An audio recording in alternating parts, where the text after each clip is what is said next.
Hey everyone, Nicole here, the Groovy Writer. Today I want to talk about a non-creative writing topic. I actually want to talk about an academic writing topic. I started teaching at the university level as a composition teacher when I was still in graduate school. I was part of how I worked my way through graduate school. So those were basically freshman comp classes, incoming, first level university classes. And over the years, I have continued to teach composition. I love composition. I loved it as a student. I had sort of an intuitive feel for it, as writers tend to do. And so when I started teaching it, it just made sense to me. And over the years, there are certain things that I see over and over again and that I teach over and over again. And when it comes to composition classes, whether it's even a high school, maybe an upper level high school class, maybe an AP English class, for example, or it's an undergraduate writing class, or even a master's level academic writing class, I see some of the same things over and over again. And so I want to do some videos about those. This first one, this academic writing video, let's talk about this incredibly important hallmark of academic writing, especially research paper writing, but it doesn't have to be research-based, right? This is the thesis statement. And today what I want to do, I want to talk about two different types of thesis statements that you are going to probably come across in your academic career at some point. And when I say academic career, I mean as a student, also as a faculty, if you are university faculty, but definitely as a student. Let's talk about the thesis statement. Let's first talk about the thesis statement for a very, very common type of essay, the informative essay. Now, informative essays can vary in complexity from pretty basic, and I'll be doing a really basic overview of an informative essay today. I'll choose a very basic topic and we'll go from there, because what I'm trying to do is to show you how to build a thesis statement that is essentially bomb-proof and that can be used not only to clue your reader in about what this essay will be about, but can actually serve you as a sort of roadmap as you write the essay.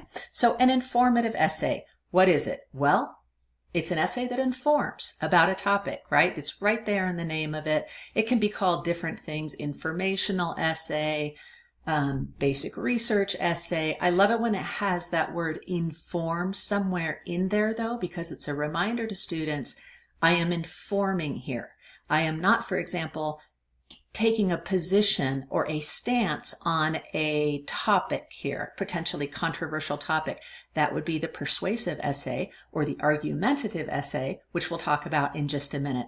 But for now, let's look at the informative essay. So knowing that this is an essay whose job is, notice how I'm personalizing the essay as a person, which again, writing faculty, it's kind of what I do. This essay's job is to inform. Your job is to inform as the writer of this essay. So let's say our topic is, let me think, dogs. Everyone who knows me or has watched my channel for any length of time knows that I am a huge fan of dogs. And actually, I have one of the two writing dogs here. Junebug is over by the window, and so she is keeping us company while we do this. So let's say that I'm a student and I have chosen to write my informational, informative essay about dogs. So rather than taking a stance about dogs, again, how much I love them, how great they are, etc., I'm just informing about dogs. So let's see. I'm just thinking this up on the fly, by the way, so bear with me a little bit.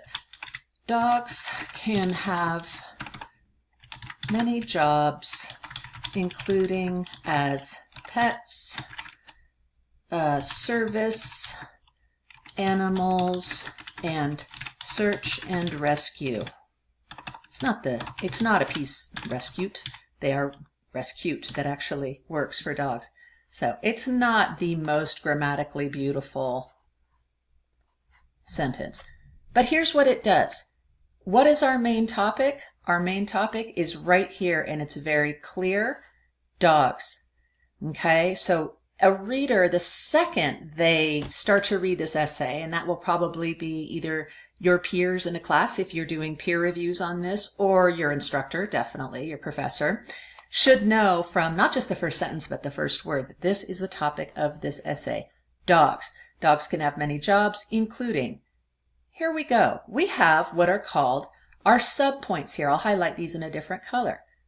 Pets, so we got one. I'll talk about these in more depth in a minute. Service animals, second subpoint. Search and rescue, third point.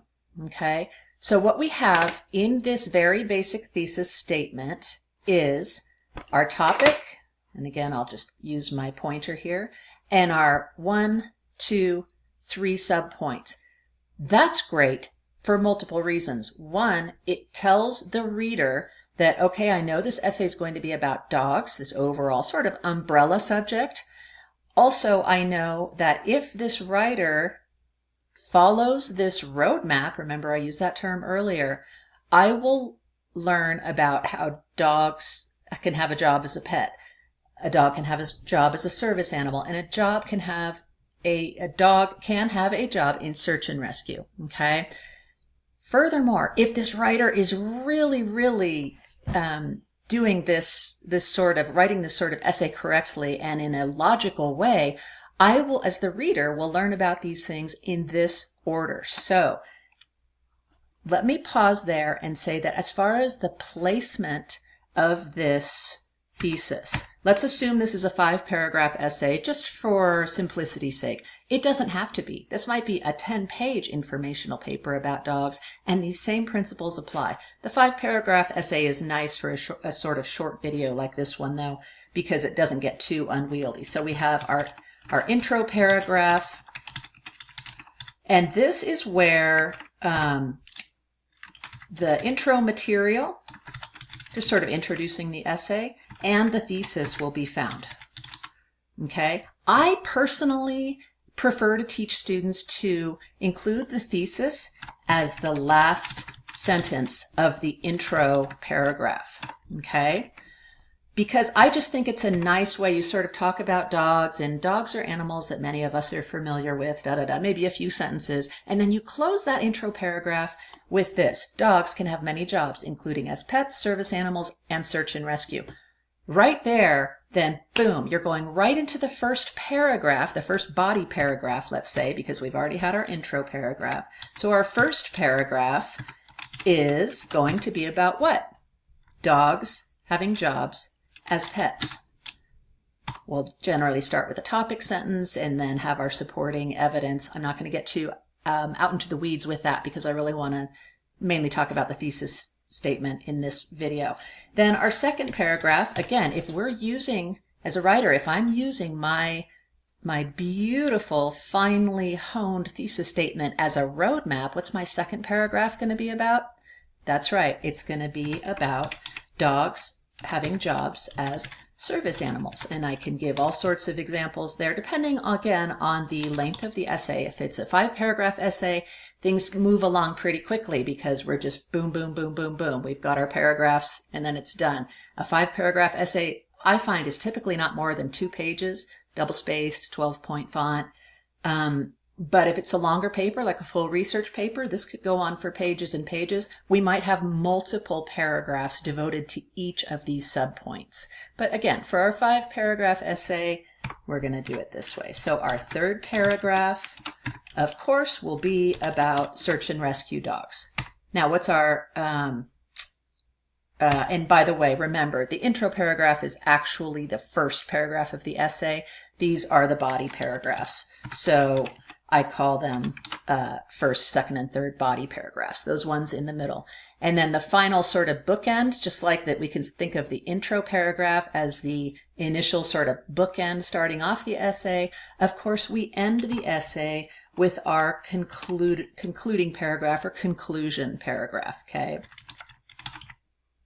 And what we want to do here is wrap the essay up. We don't have any more subpoints to talk about at this point. We can, maybe touch on some major points we made throughout the essay. We might even restate the thesis because maybe we just want to bring things full circle by doing that. Notice I put a question mark there, and that is intentional because you don't have to do this, but if it is a natural extension of the rest of the essay, if you find it's a good way to sort of wrap things up, you can restate your thesis, but reword it if you do, okay? Please do not just copy and paste your thesis again in the conclusion, because that just sort of looks lazy and it looks like you're just trying to maybe use that thesis as filler, like, ooh, I have to meet this length requirement, so I'm going to copy and paste this sentence again. So don't do that.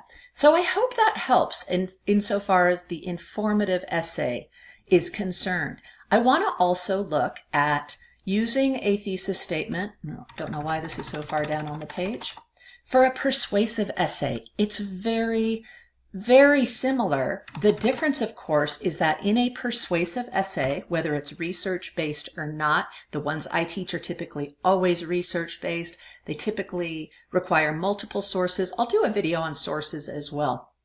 But again, I really want to stay with the thesis statement here because it is that first impression the reader gets, or one of the first impressions.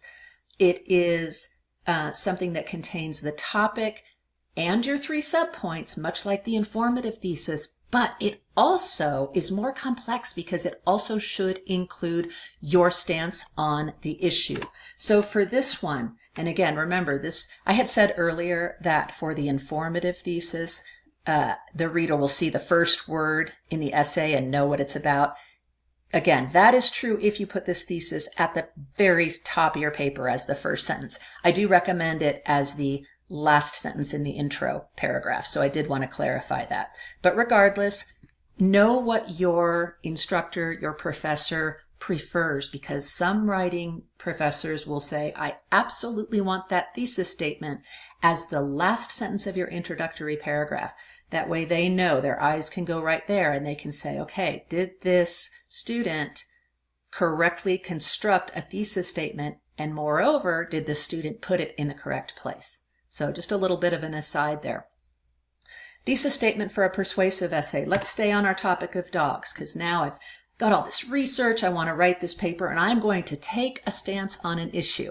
Here's a caveat. Typically, when I assign a persuasive essay, I tell students it should be somewhat of a controversial topic where there are at least 2 well-defined sides. You don't want a topic that everyone can pretty much agree on, right?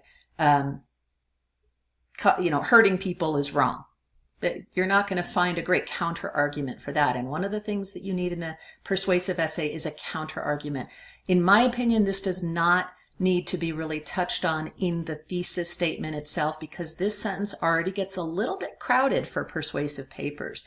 But unlike what I'm going to do here, try to choose somewhat of a controversial topic. It doesn't have to be hot button, a topic that people are, fighting about, but at least something where, well, there are at least two well-defined sides. And for a longer paper, if you can have more than 2 arguments, 2 positions on this topic, that's great because it will help you develop a more robust paper. Again, we'll stick with the 5-paragraph essay here. Again, I'm thinking on the fly. We're going to stick with dogs. Dogs are great because they are warm, fuzzy, and cute. All right. Goofy? Maybe. However, is it, technically speaking, even though we might not find too much argument, of course there are dog people and cat people and horse people and iguana people, so not everyone loves dogs or thinks dogs are great. But I don't think you're going to find this really lively argument against dogs being great. Could be wrong, but still, again, you choose a controversial topic. I'm going with this one because I can still take a position on it. When the reader gets to the sentence, again, wherever it's placed, I encourage you to put it at the end of that intro paragraph. But again, always, ask your professor if you're not sure, or your teacher if you're not sure. And if they don't really have a preference, put it where you think it works best, but it should always go in that intro paragraph, okay? That first paragraph of the essay. When the reader gets to my persuasive essay thesis statement, they will know not only the topic, dogs, but they will also know what the writer's position on this topic is. Dogs are great. So unlike the informational essay, I'm actually taking a stance here. I am sharing my view as the writer of this paper. Furthermore, the reader will see, okay, this essay will be about dogs. This essay writer is clearly saying that dogs are great. And here's why. Again, our 3 subpoints: warm, fuzzy, and cute. So once again, if I am using this as the writer, if I am using this as a roadmap of sorts, this thesis statement, we should expect to have our intro paragraph. And again, this will this will have the thesis wherever it is placed, but please do keep it there. Don't have it appear in the middle of the essay or in that first body paragraphs. We'll have our first body paragraph. And again, this is where we will talk about I will write about, I should say, as the writer, dog's body temperature and why that makes them great. Dogs are great, to snuggle with on a cold night, for example. Okay, that should talk about the warmth factor. What was it? Charlie Brown, who said happiness is a warm puppy, right? So second body paragraph, again, just like we did with the informational essay, I'll go back to my thesis statement and say, okay, I'm going to talk about the fuzziness factor, dogs' hair coats, and they're great because they come in different dogs have a variety of different hair coats. You can get short hair, long hair, curly hair, straight hair, and why this is great. Again, not the most controversial topic, obviously, but you get my point. The third body paragraph will have to do with the cute factor, okay? Stay consistent here. And why that's great. Like to be surrounded by great things. Now, somewhere in there, in a persuasive essay, and this can be tricky to keep a persuasive essay as a 5-paragraph essay, because at some point you're going to need a paragraph that addresses the counter argument or the counter arguments. So I say 5-paragraph essay, but really it will probably, unless you work the counter argument into one of these 3 body paragraphs, it will probably be its own. I actually encourage you to make it its own paragraph or series of paragraphs for a more complex paper. And again, if you have research that's going into this, that's going to make things a little more complex as well. I will talk about using sources in a different video. But hopefully this gives you some idea of the importance of writing a thesis statement that not only clues your reader into the topic, if it's an informational paper, that's fine, or the topic and your position on that topic for a persuasive or argumentative essay, but it also includes right out of the gate the 3 general subpoints you'll be talking about, and in the order that you're going to be discussing them in the essay. That is wonderful for you because it can help to keep you on track with this paper and make sure you're covering all those bases.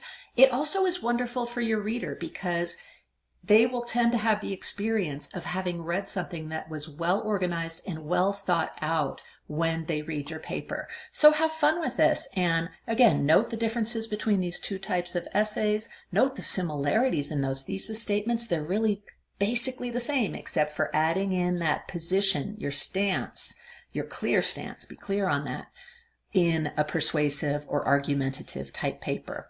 So I hope that this has been helpful. And I will do more of these academic writing videos. Hey, let me know if you have any questions. You know what to do. We all know how to comment and ask questions. I check those quite regularly. Like and subscribe and all that stuff if you find this helpful. And I will see you all in an upcoming video soon.